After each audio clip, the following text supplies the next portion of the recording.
These kind of stories have to be told over a beer. And to be honest, half the time I need to have a beer or two before I actually remember some of these.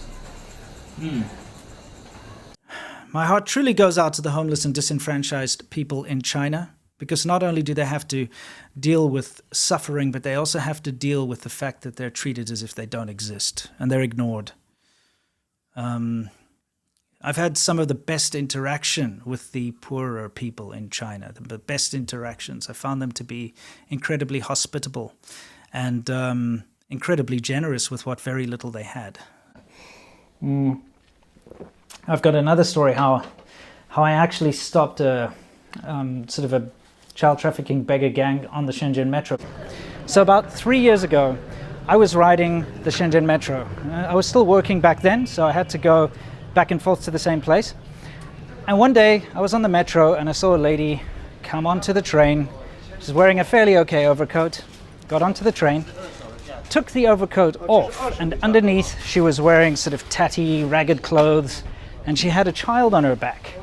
Now the reason she's wearing the overcoat is, begging is actually forbidden on the Shenzhen metro, so she was just wearing that to get past the security checkpoint.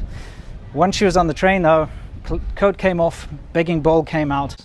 And the way you can make a difference is by not giving any money to beggars. I've seen it with my own eyes. I've rescued children on the subway that were part of a drug trafficking, weird kind of a thing going on, a kidnapping ring. If there's a beggar, I actually don't give a shit. I stopped this whole thing on the Shenzhen metro where they were drugging a child and passing it around to different women who would then strap the same child on their back, which was always knocked out on drugs, obviously, and just go up and down with a collection bowl, in filthy clothes and being like, hey, help us out. So, how did I piss off China's most annoyed women? Simple. I screwed up their begging routine. I personally have stopped a human trafficking child gang. I don't know how to explain it really, but basically what they were doing was they were using a child, passing it around to these beggars on the Shenzhen metro and using it for sympathy, a drugged child that they'd have on their back and walk around begging for money. But they used the same child with multiple women. I took photos of the different women with the same child. Douche alert, the douchebag has entered the building. Repeat, there is a big jackass in this room.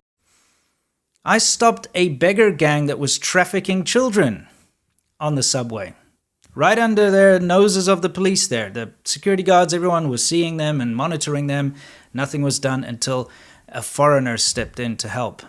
I'll explain to you what happened. I used to travel every day, as I said, to work.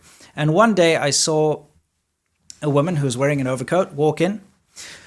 And she took off her overcoat and she was wearing kind of grubby clothes underneath. And she had a child strapped to her back. And she was begging for money. Now, of course, begging is prohibited on the metro, but no one's going to stop them. That's China. You don't want a filthy beggar, for lack of a better word, coming up and touching you with their bowl as you take your commute to work. It bears repeating how I confronted a gang of beggar women passing around the same drugged child to beg on the Shenzhen metro. One day, a different woman would have him on her back. The next day, a different one.